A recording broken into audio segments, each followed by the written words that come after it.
بسم اللہ الرحمن الرحیم۔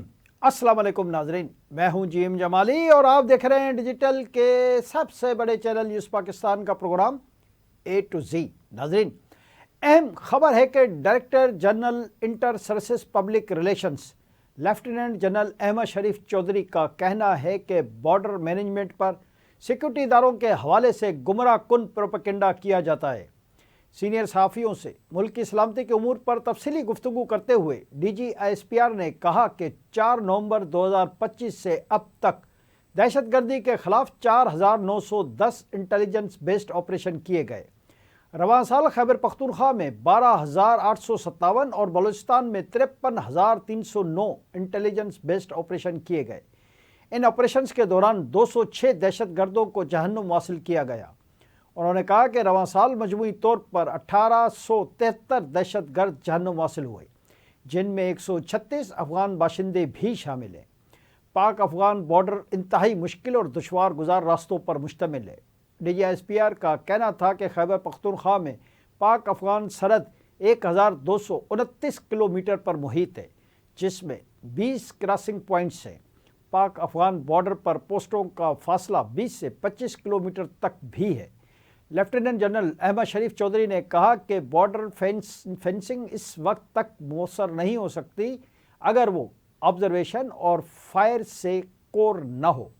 اگر 2 سے 5 کلومیٹر کے بعد قلعہ بنائیں اور ڈرون سرویلنس کریں تو اس کے لیے کثیر وسائل درکار ہوں گے۔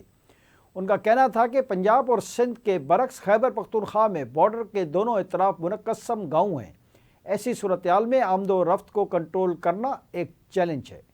انہوں نے کہا کہ دنیا میں بارڈر مینجمنٹ ہمیشہ دونوں ممالک مل کر کرتے ہیں۔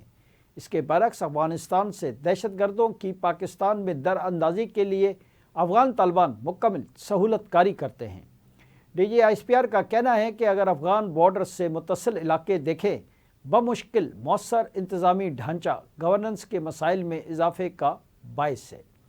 ان بارڈر ایریاز میں انتہائی مضبوط پولیٹیکل ٹیرر کرائم گٹھ جوڑ ہے۔ سہولت کاری فتنہ الخوارج کرتے ہیں۔ اگر سرحد پار سے دہشت گردوں کی تشکیل یا اسمگلنگ تجارت ہو تو اندرون ملک اس کو روکنا کس کی ذمہ داری ہے؟ لیفٹیننٹ جنرل احمد شریف چودھری نے کہا کہ اگر لاکھوں نان کسٹم پیڈ گاڑیاں آپ کے صوبے میں گھوم رہی ہیں تو انہیں کس نے روکنا ہے؟ نان کسٹم پیڈ گاڑیاں اس پولیٹیکل ٹیرر کرائم نیکسس کا حصہ ہیں جو خود کش حملوں میں استعمال ہوتی ہیں۔ افغانستان کے ساتھ دوحہ معاہدے کے حوالے سے پاکستان کا موقف بالکل واضح ہے۔ پاکستان کا موقف ہے کہ افغان طالبان رجیم دہشت گردوں کی سہولت کاری بند کرے۔ جی ناظرین، دوسری جانب بھارتی سیکرٹری دفاع راجیش کمار کا کہنا ہے کہ روسی صدر ولادیمیر پوٹن کے دورہ بھارت میں دفاعی معاملات پر کوئی بڑا اعلان متوقع نہیں ہے۔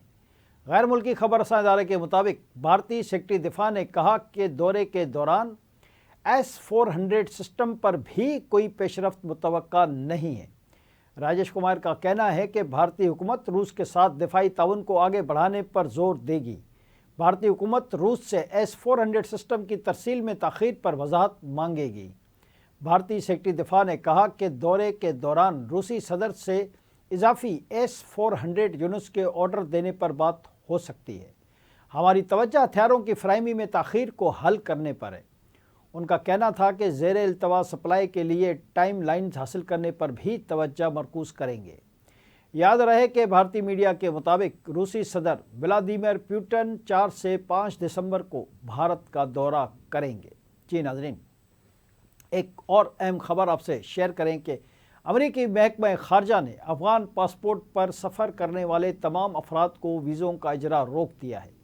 امریکی وزیر خارجہ مارکو روبیو نے جمعے کو ایکس پر ایک پوسٹ میں تصدیق کی کہ محکمہ خارجہ نے افغان پاسپورٹ پر سفر کرنے والے تمام افراد کے لیے ویزے کا اجرا روک دیا ہے۔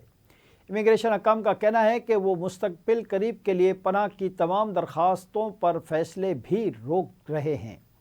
ادھر U S citizen ship and immigration services نے پناہ گزینوں سے متعلق تمام فیصلے روک دیے ہیں۔ ایجنسی ڈائریکٹر جوزف ایڈلو نے کہا ہے کہ کسی بھی غیر ملکی کی جانچ پڑتال اور زیادہ سے زیادہ حد تک اسکریننگ کو یقینی بنانے تک